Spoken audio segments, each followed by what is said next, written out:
Subscribe my channel Technical Version and as well as press the bell icon to watch my latest video. नमस्कार दोस्तों, मेरा नाम है अभिषेक। स्वागत करता हूं अपने YouTube चैनल टेक्निकल वर्जन में। दोस्तों आज हम बात करने वाले हैं इमेज टैग के बारे में। जब भी हम लोग किसी वेब डॉक्यूमेंट को बनाने बैठते हैं तो वहां पर ऐसी बहुत सारी मीडियाज की जरूरत पड़ती है जिससे हम अपने एक वेब पेज को बहुत ही अट्रैक्टिव बना सकते हैं। तो दोस्तों वहीं पर अगर हमें किसी एक इमेज को यूज करना है या किसी एक ग्राफिक्स को यूज करना है तो किस प्रकार से करेंगे। तो अगर हम चाहते हैं हमें इमेज इंसर्ट करनी है तो उसके लिए हम लोग इमेज टैग का यूज करते हैं। तो आज हम इस वीडियो पर बात करने वाले हैं इमेज टैग और उसके एट्रीब्यूट की। तो कैसे इनका यूज करना है आइए इस वीडियो पर जान लेते हैं।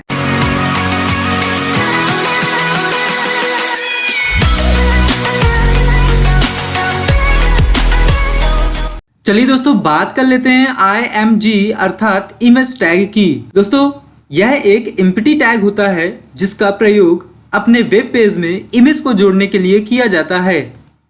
इस टैग में बहुत सारे एट्रीब्यूट्स होते हैं जिनका प्रयोग विभिन्न उद्देश्य को प्राप्त करने के लिए किया जाता है, लेकिन यहाँ पर SRC एक बहुत महत्वपूर्ण एट्रीब्यूट है। बिना SRC एट्रीब्यूट के हम इमेज को इंसर्ट नहीं कर सकते क्योंकि यह एट्रीब्यूट पिक्चर के पाथ को परिभाषित करता है, अर्थात यह बताता है कि पिक्चर किस जगह से आ रही है। दोस्तों अगर बात करते हैं इसके सिंटैक्स की तो यहाँ पर आप देख पा रहे हैं हमने एंगल ब्रैकेट के अंदर IMG लिखा हुआ है और उसके साथ में एक एट्रीब्यूट यूज किया है जो कि है SRC अर्थात सोर्स। और यहाँ पर हमें इमेज का नेम या फिर इमेज का एड्रेस, जहां पर इमेज लोकेट हो रही है उस जगह का एड्रेस और साथ में ही इमेज का एक्सटेंशन नेम अर्थात इमेज किस टाइप की है वह नेम आपको यहाँ पर टाइप कर देना है। अगर हम बात करते हैं सिंटैक्स में IMG की तो दोस्तों यह एक टैग नेम है और अगर बात करते हैं SRC की तो यह एक एट्रीब्यूट है जो कि सोर्स को रिप्रेजेंट करता है और ये जो बाकी की चीज है ये वैल्यू है, यानी कि ये सोर्स को रिप्रेजेंट कर रही है कि कहां से इमेज आ रही है। दोस्तों अगर बात करते हैं SRC की तो आप जानते हैं यह सोर्स को रिप्रेजेंट करने के लिए प्रयोग किया जाता है। चलिए दोस्तों बात कर लेते हैं इमेज टैग के एट्रीब्यूट्स की। तो यहाँ पर बहुत सारे एट्रीब्यूट्स हैं जो कि अलग अलग पर्पस के लिए यूज किए जाते हैं। तो अगर बात करते हैं हाइट एंड विड्थ एट्रीब्यूट की तो दोस्तों जब भी हम लोग किसी इमेज को अप्लाई करते हैं तो वहां पर हाइट एंड विड्थ को बहुत ज़्यादा यूज़ किया जाता है, यानी कि कितनी हाइट होनी चाहिए इमेज की या फिर कितनी विड्थ होनी चाहिए, यानी कि लंबाई और चौड़ाई कितनी होनी चाहिए, उसके लिए हम लोग हाइट एंड विड्थ एट्रीब्यूट का यूज़ करते हैं। और दोस्तों यहाँ पर हाइट और विड्थ को पिक्सल या फिर परसेंटेज यूनिट से रिप्रेजेंट किया जाता है। और अगर बात करते हैं इसके सिंटैक्स की तो यहाँ पर आपको कुछ इस तरीके से सिंटैक्स देखने को मिल जाएगा। आपको IMG टैग लिखना है, इसके बाद SRC एट्रीब्यूट का यूज करना ही करना है बिकॉज SRC एट्रीब्यूट का अगर आप यूज नहीं करोगे तो आपको इमेज नहीं मिल पाएगी, यानी कि जब तक हम इसका सोर्स नहीं देंगे जिस भी इमेज को आप दिखाने वाले हो वेब पेज पर, तब तक हाइट और विड्थ किसी मतलब की नहीं है। तो इसलिए आपको कोई भी एट्रीब्यूट यूज करना है वहां पर आपका जो SRC एट्रीब्यूट है वो कंपलसरी है, इसको यूज करना ही करना है IMG टैग के साथ में। तो दोस्तों यहाँ पर हाइट एंड विड्थ एट्रीब्यूट का भी यूज किया हुआ है, जहां पर आप देख सकते हैं जो हाइट है वो 150 px दिया हुआ है और जो विड्थ है वो 200 px दिया हुआ है।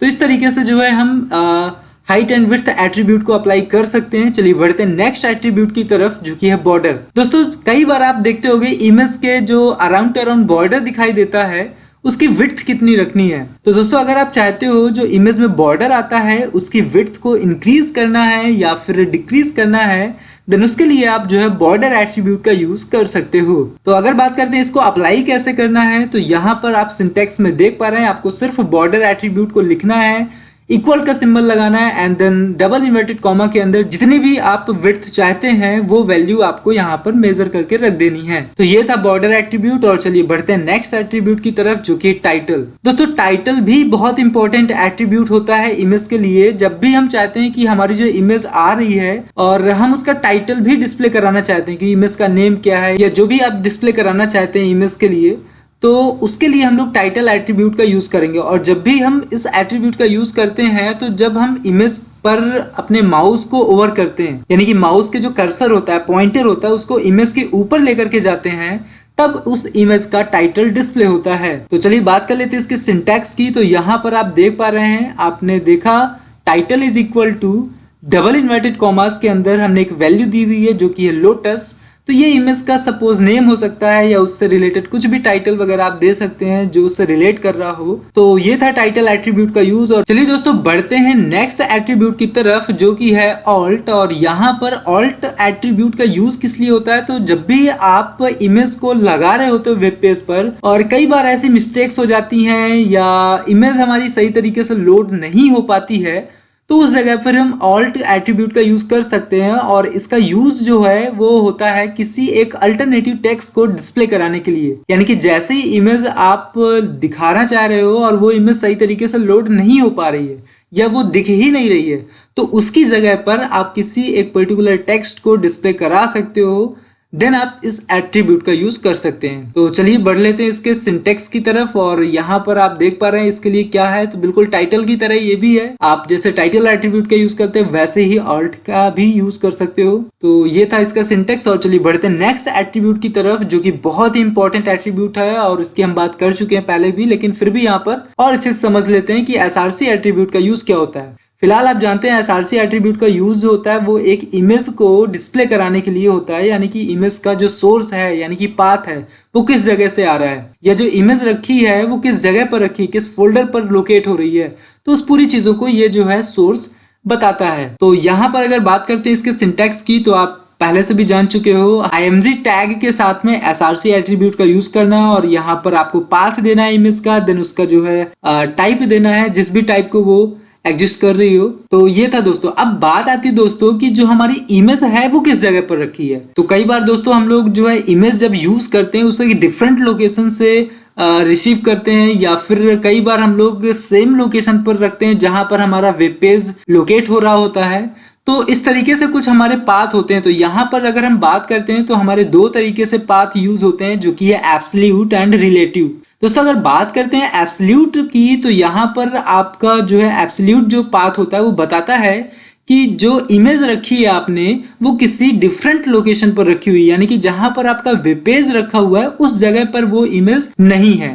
तो उसके लिए आपको पूरा पूरा पाथ देना होता है, यानी कि रूट डायरेक्टरी से लेकर के जो भी आपका इमेज का सोर्स है वो पूरा। तो ये होता है एब्सोल्यूट पाथ। और अगर बात करते हैं रिलेटिव पाथ की, तो रिलेटिव पाथ देना बहुत ही इजी होता है। जैसे कि आप अभी ऊपर सिंटैक्स पर देख पा रहे हो, मैंने हर जगह रिलेटिव पाथ ही यूज किया है। इस जगह पर कुछ भी नहीं रखना होता, बस इमेज का नेम रखिए और उसका टाइप दीजिए। लेकिन डिपेंड करता है वो आपकी इमेज रखी कहाँ पर है। तो इस रिलेटिव के लिए आपकी जो इमेज है वो सेम लोकेशन पर होनी चाहिए जहां पर आपको जो वेब पेज है, जो भी आप वेब पेज पर वो इमेज यूज करना चाह रहे हो उस जगह पर रखी हुई है। यानी कि वेब पेज एंड जो इमेज है वो दोनों एक साथ ही रखे हुए हैं सेम फोल्डर पर। देन आप रिलेटिव यूआरएल या पाथ का यूज कर सकते हो। तो दोस्तों ये था इमेज टैग एंड इसके एट्रीब्यूट्स। आई होप दोस्तों ये चीजें बहुत ही अच्छे से समझ में आई होंगी। तो चलिए बढ़ते हैं दोस्तों इसके प्रैक्टिकल की तरफ और इसको इजीली वे पर समझ लेते हैं कि किस तरीके से इसका यूज करते हैं। चलिए दोस्तों स्टार्ट कर लेते हैं प्रैक्टिकल इमेज टैग का, यानी कि img टैग का। तो यहाँ पर सबसे पहले हम लोग स्टार्ट कर लेते हैं doc टाइप, यानी कि doc टाइप लिख लेते हैं और इसके बाद हम लोग जो है स्टार्ट कर लेते हैं html टैग। तो यहाँ पर html टैग की ओपनिंग कर ली और इसके बाद हम इसकी क्लोजिंग कर लेते हैं। यहाँ पर तो हमने क्लोजिंग भी कर लिया और इसके अंदर दो सेक्शन जो होते हैं head section and body section. तो यहाँ पर स्टार्ट कर लेते हैं हम लोग हेड सेक्शन एंड इसकी क्लोजिंग कर लेते हैं हम लोग फॉरवर्ड स्लैश की हेल्प से। तो यहाँ पर हेड की क्लोजिंग कर ली है और यहाँ पर स्टार्ट कर लेते हैं हम लोग बॉडी टैग जिसकी क्लोजिंग भी करनी पड़ेगी। तो यहाँ पर हम इसकी क्लोजिंग कर लेते हैं बाय यूजिंग फॉरवर्ड स्लैश। तो यहाँ पर head section and body section दोनों ही ओपन हो चुके हैं। और अब बात कर लेते हैं हेड सेक्शन के अंतर्गत हम लोग टाइटल की। तो यहाँ पर हम लोग टाइटल को बताने के लिए टाइटल टैग की यूज करेंगे और यहाँ पर हम जो टाइटल देने वाले हैं वो है इमेज टैग एग्जांपल। तो यहाँ पर अब हम टाइटल टैग की क्लोजिंग कर देते हैं। टाइटल टैग की क्लोजिंग हो चुकी है और अब दोस्तों जो मेन चीज है हम उसका यूज करने वाले हैं जो कि हम बॉडी सेक्शन के अंतर्गत करेंगे क्योंकि हमें डिस्प्ले कराना है इमेज को। तो अब दोस्तों बात आती है इमेज को दिखाने की। तो यहाँ पर जो हम टैग यूज करने वाले हैं वो है img।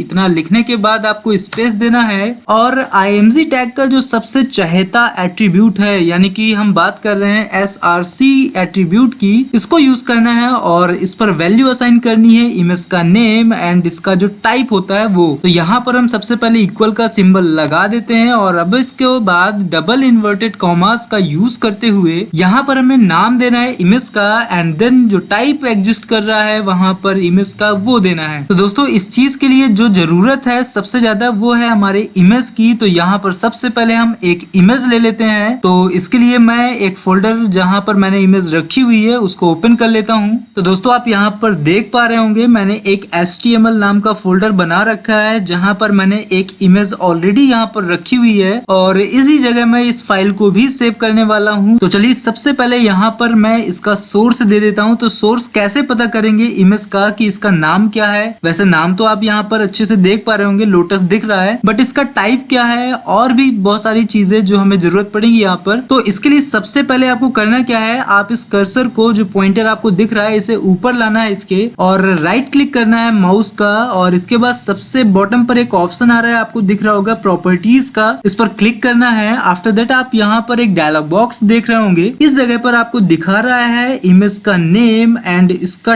Type .jpg। तो दोस्तों यहाँ पर हमें इन दोनों चीजों की जरूरत है। सबसे पहले हम इसका नेम लिख देते हैं। तो यहाँ से आप इसको ऐसे सेलेक्ट कर लेंगे और इसके ऊपर राइट क्लिक करके कॉपी कर लेंगे या फिर आप इसकी शॉर्टकट की यूज कर सकते हैं Ctrl+C और आ जाना है अपने इस फाइल पर और यहाँ पर मैं इसको पेस्ट कर देता हूँ बाय यूजिंग शॉर्ट की Ctrl+V। तो ये देखिए लोटस यहाँ पर लिख चुका है या फिर आप इसे टाइप भी कर सकते हो। और अब बात करते हैं इसके टाइप की। तो लिखा हुआ .jpg, तो यहाँ पर हम लोग टाइप कर देते हैं बिना स्पेस दिए हुए .jpg। और अब बात आती है दोस्तों इस फाइल को सेव करने की। तो चलिए मैं इसको सेव कर देता हूँ यहाँ से। तो सेव करने के लिए फाइल मेन्यू पर जाना है आपको और यहाँ पर सेव ऑप्शन को सेलेक्ट करना है। अब दोस्तों ये लोकेशन पूछ रहा है आपसे कि किस जगह पर आप इस फाइल को रखना चाहते हो या सेव करना चाहते हो। तो दोस्तों मैं इसी फोल्डर पर इस फाइल को सेव करना चाहता हूँ। तो ये फोल्डर जो पड़ा हुआ है ये पड़ा है डेस्कटॉप में, इसको यहाँ से आप देख लेंगे। तो देखिए दिखा रहा है डेस्कटॉप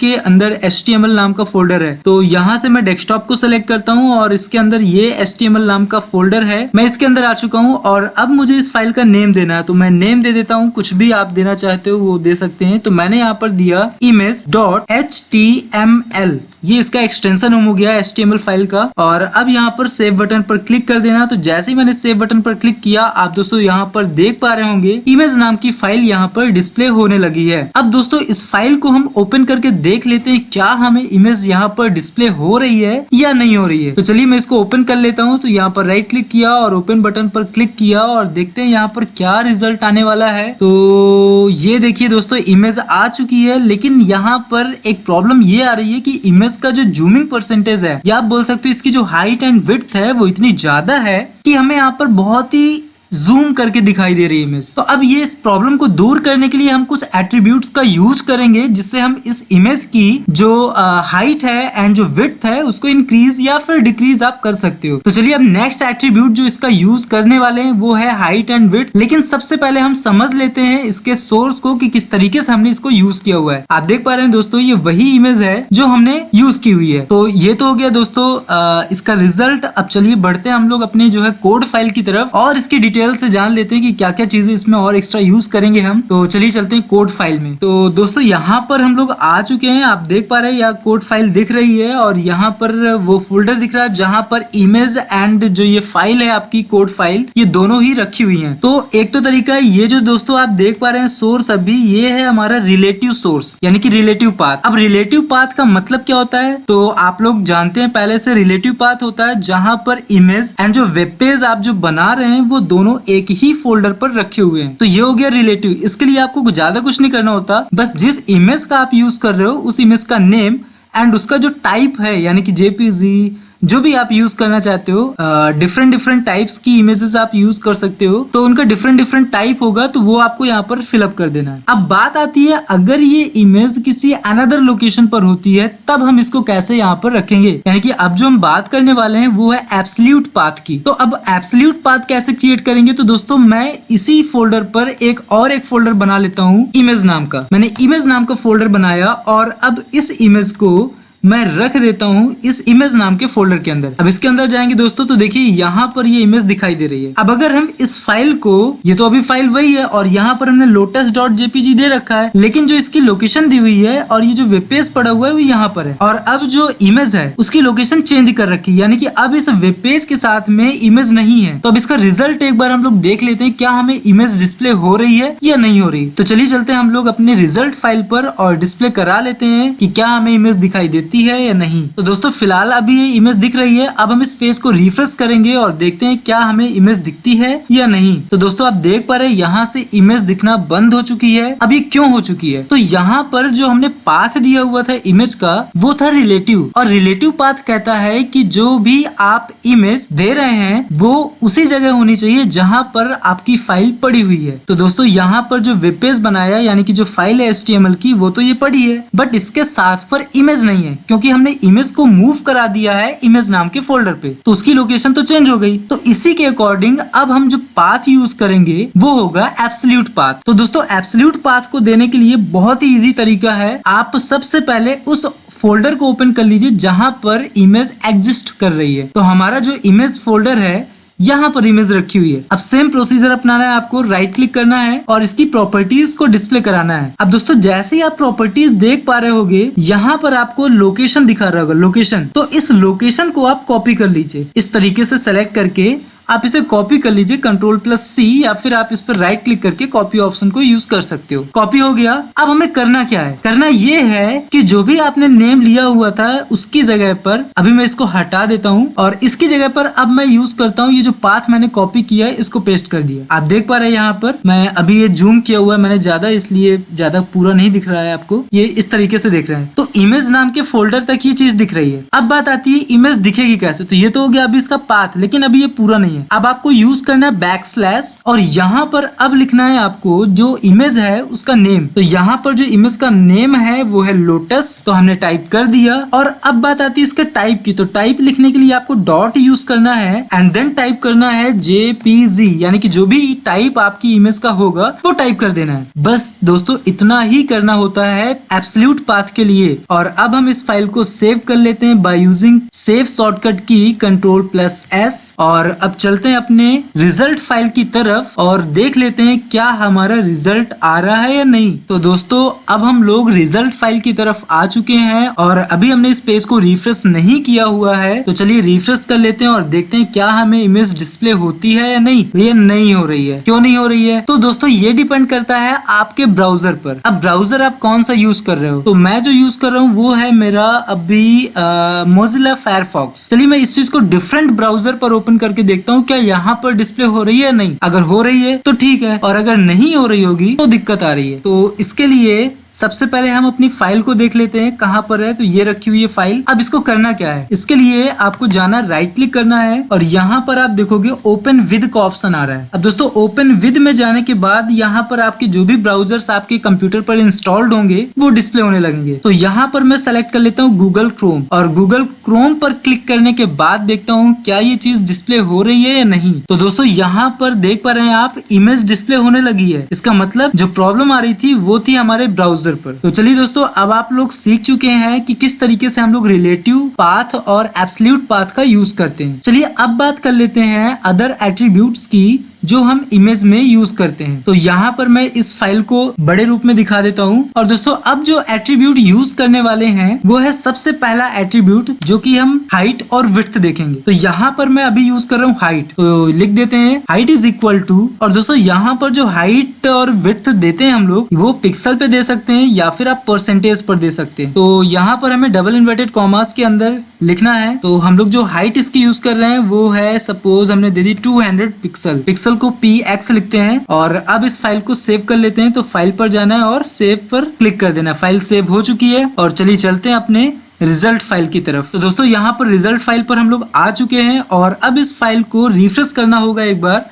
तो हमने यहाँ से रिफ्रेश कर दिया और आप दोस्तों देख पा रहे हैं किस तरीके से इमेज का जो साइज है वो छोटा हो चुका है। तो इस तरीके से हम लोग इमेज के साइज को इंक्रीज और डिक्रीज कर सकते हैं, यानी कि उसके हाइट एंड विड्थ को इंक्रीज और डिक्रीज कर सकते हैं। और अगर बात करते हैं इसके विड्थ एट्रीब्यूट की, तो चलिए उसको भी लगा करके देख लेते हैं। तो इसके लिए हम लोग चलते हैं कोड फाइल की तरफ। दोस्तों कोड फाइल पर आ चुके हैं और अब यहाँ पर हम लोग जो है लगा देते हैं विड्थ एट्रीब्यूट का। तो विड्थ इज इक्वल टू, और यहाँ पर हमने जो है इसकी विड्थ दे दी सपोज 300 px। इसको सेव कर लेते हैं और चलिए चलते हैं रिजल्ट फाइल की तरफ। दोस्तों आप रिजल्ट देख पा रहे हैं, मैं इसको एक बार रिफ्रेश कर देता हूं और देखते हैं क्या कुछ अंतर आया। तो दोस्तों यहाँ पर हल्की से जो इसकी विड्थ है वो थोड़ी सी कम हो गई है। तो दोस्तों इस तरीके से जो है हम फाइल में इमेज को डिस्प्ले करा सकते हैं। चलिए अब बात कर लेते हैं नेक्स्ट एट्रीब्यूट की, जो की है बॉर्डर। तो दोस्तों अगर आप चाहते हो कि आपके इमेज के अराउंड टू अराउंड बॉर्डर दिखाई दे, तो इसके लिए हम लोग बॉर्डर एट्रीब्यूट का यूज करेंगे। और बॉर्डर में वैल्यू असाइन करते हैं, ज्यादा नहीं करनी कि बस बहुत ज्यादा दे दी, 20-40 दे दी, आपको 2, 3, 4 करके देनी है। तो मैं यहाँ पर अभी 2 लिख देता हूँ और देखते हैं बॉर्डर क्या आता है। तो यहाँ पर मैंने इस एट्रीब्यूट को लिख दिया है, इसकी वैल्यू दे दी और इस फाइल को सेव कर दिया। और चलिए चलते हैं अब हम लोग रिजल्ट फाइल की तरफ, देख लेते हैं क्या रिजल्ट आने वाला है। तो दोस्तों अभी देख रहे हैं इमेज हमारी सिंपल दिख रही है, अभी इस पे कोई भी बॉर्डर नहीं आ रहा है। तो चलिए हम इस फाइल को रिफ्रेश कर लेते हैं और जैसे ही हमने रिफ्रेश किया आप देख पा रहे होंगे जो इमेज है उसके किनारे किनारे ब्लैक कलर से बॉर्डर शो होने लगा है। तो दोस्तों ये बॉर्डर की विड्थ इंक्रीज करता है बॉर्डर एट्रीब्यूट। अब यहाँ पर इसकी विड्थ और अगर इंक्रीज करनी है तो इसके लिए आपको जो नंबर दिया था हमने उसे इंक्रीज करना होगा। चलिए मैं वो भी करके दिखा देता हूँ आपको। तो यहाँ पर अब मैं 2 की जगह रख देता हूँ 4 और अब देखते हैं इस फाइल को सेव करने के बाद क्या रिजल्ट आने वाला है। तो चलिए चलते हैं रिजल्ट फाइल की तरफ और इसको रिफ्रेश करते हैं और देखते हैं क्या हमारा बॉर्डर इंक्रीज हुआ। तो दोस्तों आप देख पा रहे होंगे बॉर्डर की जो विड्थ है वो इंक्रीज हो गई। तो दोस्तों ये था बॉर्डर एट्रीब्यूट और अब चलते हैं हम लोग नेक्स्ट एट्रीब्यूट की तरफ, जो कि है टाइटल एट्रीब्यूट। तो हम कोड फाइल पर आ चुके हैं और हम नेक्स्ट एट्रीब्यूट लिखने वाले हैं title. Title is equal to, अब आप क्या टाइटल दिखाना चाहते हैं इमेज पे, तो यहाँ पर मैंने इसका नाम ही लिख देता हूँ लोटस। मैंने इमेज का नाम ही लिख दिया और अब इस फाइल को सेव करा देते हैं और चलते हैं रिजल्ट फाइल की तरफ और देख लेते हैं क्या हमें डिस्प्ले होता है वहां पर। तो फ्रेंड्स यहाँ पर हम लोग आ चुके हैं और चलिए इस फाइल को रिफ्रेश कर लेते हैं और अब हमें दिखाएगा कैसे टाइटल इसका। तो जब भी हम ये जो कर्सर है माउस का उसे इमेज के ऊपर लेकर के आएंगे, आप देख पा रहे होंगे लोटस लिख के आ रहा है, यानी कि माउस ओवर करने पर हमें इमेज का नेम डिस्प्ले होगा। अब माउस ओवर कहाँ करना है, तो माउस ओवर आप पूरे पेज पे करेंगे, वहां डिस्प्ले नहीं होगा, आपको इमेज के ऊपर कर्सर को लेकर के आना, तभी वो चीज डिस्प्ले हो पाएगी, आप प्रॉपर वे पर देख पाएंगे। तो इस तरीके से हमारा टाइटल एट्रीब्यूट वर्क करता है। और चलिए चलते हैं नेक्स्ट एट्रीब्यूट की तरफ, जो कि हमारा ऑल्ट एट्रीब्यूट। तो दोस्तों हम लोग कोड फाइल पर आ चुके हैं और यहाँ पर अब हम नेक्स्ट एट्रीब्यूट लगा रहे हैं ऑल्ट। ALT लिखना है, इसका मतलब होता है अल्टरनेटिव टेक्स्ट दिखाने के लिए। तो यहाँ पर हमने ऑल्ट इज इक्वल टू और इस जगह पर लिख दिया मैंने लोटस। अब दोस्तों ये ऑल्ट एट्रीब्यूट वर्क कब करता है, तो अभी अगर मैं इस फाइल को सेव करके और जो रिजल्ट फाइल है उसको रिफ्रेश करता हूँ, तो यहाँ पर अभी इसका कोई अंतर समझ में नहीं आ रहा है। क्यों नहीं आ रहा है, तो दोस्तों ऑल्ट एट्रीब्यूट का यूज आपने पढ़ा हुआ है और वो कब यूज करते हैं, जब हमारे पास जो इमेज होती है वो प्रॉपर तरीके से लोड नहीं हो पाती है, या हमने इमेज के जो पाथ था वहां पर हमने अगर कुछ गलती की हुई है तो इधर पर इमेज प्रॉपरली लोड होगी नहीं, और जब इमेज लोड नहीं होगी तो उस जगह पर हम क्या टेस्ट दिखाना चाहते हैं, उसके लिए हम लोग ऑल्ट एट्रीब्यूट का यूज करते हैं। तो चलिए अब हम लोग इमेज का जो पाथ है उसे कोड फाइल पर कुछ गलत करके देखते हैं। तो दोस्तों हम कोड फाइल पर आ चुके हैं और ये हमारा इमेज का पाथ, जो कि आप देख पा रहे होंगे, मैं इसे हाईलाइट कर देता हूँ यहाँ पर। तो यहाँ पर मैं कुछ मिस्टेक करता हूँ, जैसे कि सपोज मैंने इमेज का नेम गलत कर दिया। इसको सेव कर देता हूँ Ctrl+S से और चलिए चलते हैं अब हम लोग अपने रिजल्ट फाइल में। दोस्तों रिजल्ट फाइल पर आ चुके हैं और अब हम इस फाइल को रिफ्रेश करते हैं। तो दोस्तों अब आप देख पा रहे होंगे यहाँ पर लोटस लिख के आ रहा है। तो दोस्तों ये जो टेक्स्ट लिख के आ रहा है ये आता है ऑल्ट एट्रीब्यूट के यूज से। तो दोस्तों ये थे सभी एट्रीब्यूट्स इमेज टैग के, और भी बहुत सारे एट्रीब्यूट्स होते हैं, लेकिन फिलहाल अभी आप इन एट्रीब्यूट्स का यूज करके जो इमेज है उसे आप वेब पेज पर आसानी से डिस्प्ले करा सकते हैं। तो चलिए चलते हैं हम लोग कोड फाइल की तरफ और इसको सही कर देते हैं। तो दोस्तों कोड फाइल पर हम आ गए हैं और अब जो है हम इसको पूरा लिख देते हैं, यानी कि जैसा था इसको सेव कर देते हैं और एक बार वापस से फिर मैं आपको डिस्प्ले करा देता हूँ इमेज को कि क्या इमेज आती है या नहीं। तो यह है रिजल्ट फाइल और इसको हम लोग रिफ्रेश कर देते हैं। तो दोस्तों देख पा रहे हैं आपको इमेज यहाँ पर डिस्प्ले हो रही है। तो दोस्तों ये था इमेज टैग का यूज और इसके एट्रीब्यूट्स का यूज दोस्तों आई होप ये चीजें बहुत अच्छे से आपको समझ में आई होंगी। दोस्तों अगर ये वीडियो आपको पसंद आया है तो इसे लाइक करें, कमेंट करें और ज़्यादा से ज़्यादा शेयर करें। मिलते हैं नेक्स्ट वीडियो में, तब तक के लिए नमस्कार।